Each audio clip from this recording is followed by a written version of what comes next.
Salut tout le monde, alors aujourd'hui on va réaliser ensemble de la photo culinaire à la maison avec nos smartphones. La vidéo se divise en 3 parties, lumière, scène et retouche photo. Sans plus tarder, c'est parti. Alors commençons par la lumière. On est à la maison, donc on fait avec les moyens du bord. Là-dessus on est d'accord. En revanche, tout ce qui est lumière au plafond avec cette teinte jaunâtre, on va éviter. Pourquoi? Parce que ça ne ressort pas très bien avec la nourriture. Et donc, ce que je propose, c'est de trouver la pièce qui a le plus de luminosité. En général, c'est la cuisine. Moi, ici dans le studio, j'ai de la chance. J'ai une fenêtre juste là.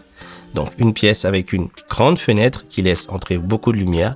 Et en dessous de laquelle vous positionnez une table basse, une table... voilà. Rien de plus compliqué que ça. Chez vous, essayez de vous rapprocher au maximum de cette configuration. Et déjà, la première étape est validée. Deuxième élément, la scène. Alors, la scène va grandement dépendre de ce qu'on a décidé de manger. En ce qui me concerne aujourd'hui, j'ai envie d'un burger. Donc, sans plus tarder, je vais me le commander et ensuite on continue.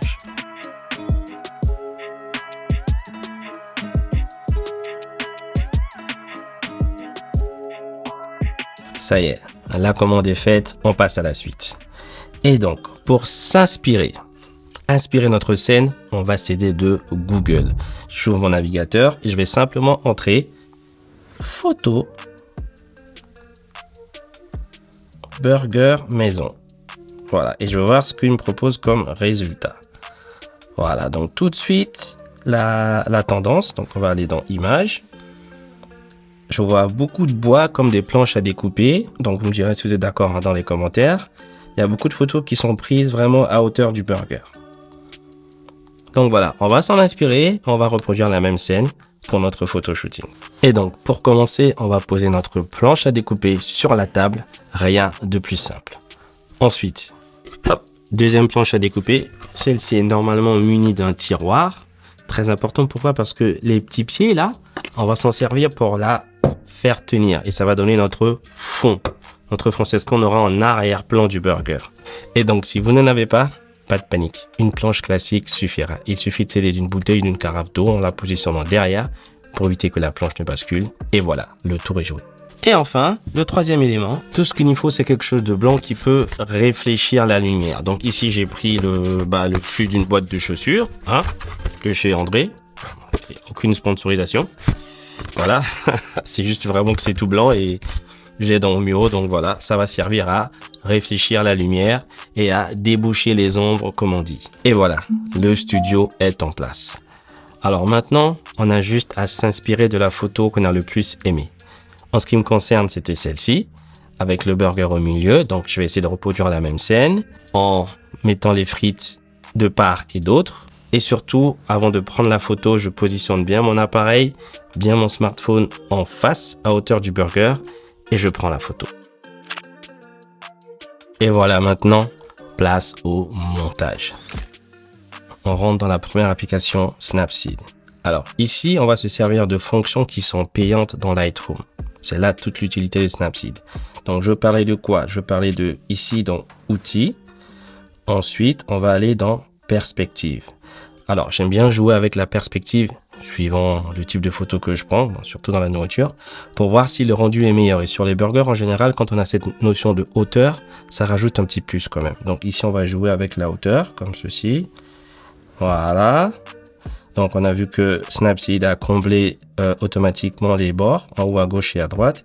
Et je valide. Donc ici, on a avant, après, avant, après. J'aime bien cette notion de hauteur qu'on a ajoutée.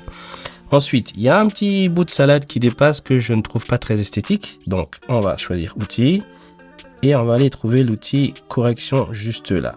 Donc, je zoome dans l'image, hop, et je vais aller repasser par-dessus jusqu'en haut et laisser Snapseed faire le travail. Je valide et voilà, avant et après. Mon bout de salade n'est plus là et la photo est beaucoup plus clean comme ça, je me sens mieux. Alors petite parenthèse avant de passer à la suite, dans Snapseed, dans l'onglet style, juste ici à gauche, il est possible de jouer avec quelques paramètres prédéfinis, donc notamment bright, je vois un peu trop clair, morning, pop peut-être.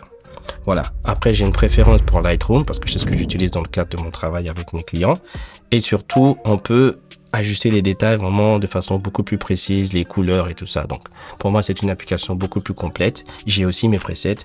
Donc, tout de suite, on exporte et on va finir tout ça dans Lightroom.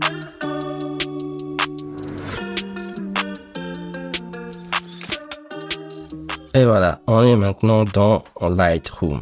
Alors, Lightroom est une application gratuite, mais avec des fonctionnalités payantes. Donc, à chaque fois qu'on va avoir la petite étoile bleue là sur une icône, ça veut dire que c'est une fonctionnalité premium et qu'on ne peut pas s'en servir avec un compte gratuit.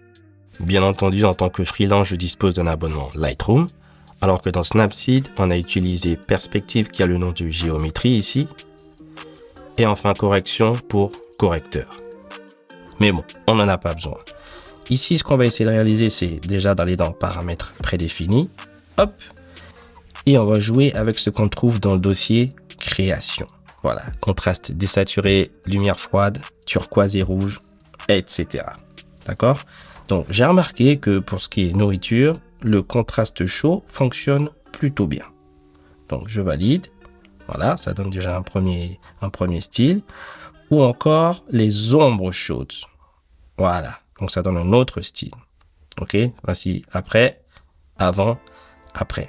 Mais ce que je vous recommande, c'est d'utiliser mon preset nourriture. Et oui. Alors, j'ai, on va dire, peaufiné pendant pas mal d'années. Je n'exagère pas. Pendant plusieurs années, j'ai testé sur plusieurs photos. Et je vous le montre ici. Donc, je sors de création. Je vais dans paramètres prédéfinis de l'utilisateur. Donc, on a Cloudy, Halogène, Landscape. On va choisir Food, Nourriture et Valider. Et voilà le résultat. Donc, dites-moi ce que vous en pensez en commentaire. Mais moi, je trouve ça pas mal. Donc, avant, après, avant et après. Et voilà, on a fait le tour. Pour le matériel que j'utilise et le lien des presets photos, tout est dans la description. Pour s'abonner, c'est juste ici. Et pour le reste, je vous dis à la prochaine.